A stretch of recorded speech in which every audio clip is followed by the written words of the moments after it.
వైఎస్ఆర్సీపీ నాయకుల press meet. Shri Chintalapudi Venkataramayya గారు ఇంకా తదితరుల నాయకత్వంలో పెద్ద ఎత్తున విశాఖపట్నం నుంచి బయలుదేరి నా ఇంటికొచ్చి నా కుటుంబ సభ్యుల్ని పరామర్శించి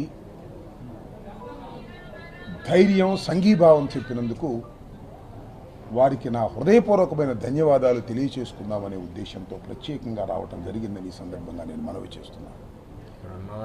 నేను కష్టంలో ఉన్నప్పుడు అన్యాయంగా అక్రమంగా దాడి చేసి జైలుకు పంపినప్పుడు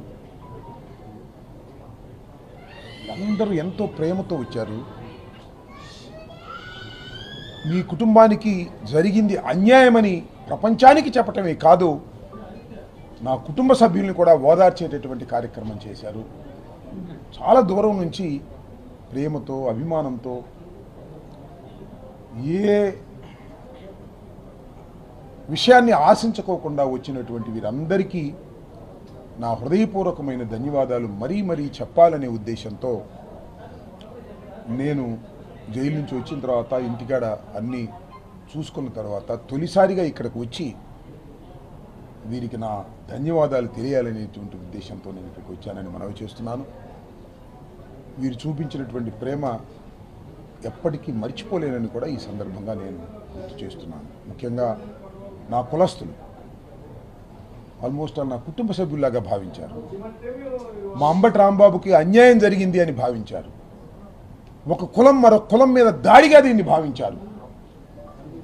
భావించి ఇంత సంఘీభావం తెలిపినటువంటి వారికి మరొకసారి నా హృదయపూర్వకమైన ధన్యవాదాలు ఈ సందర్భంగా నేను తెలియపరచుకుంటూ ఉన్నాను.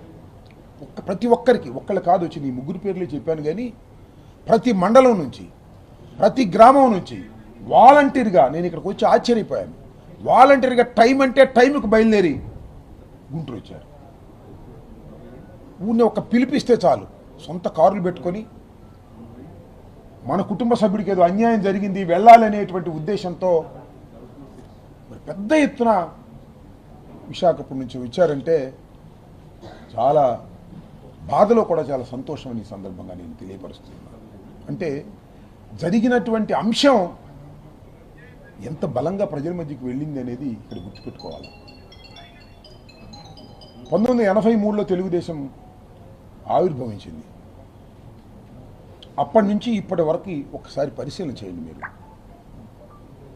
సరే, చిన్న చిన్న దాడులు జరిగాయి, గొడవలు జరిగాయి, ఘర్షణలు జరిగాయి, మనం చూస్తున్నాం చరిత్రలో స్పాంటేనియస్గా జరుగుతూ ఉంటాయి. మనం వాటిని ఆపలేం.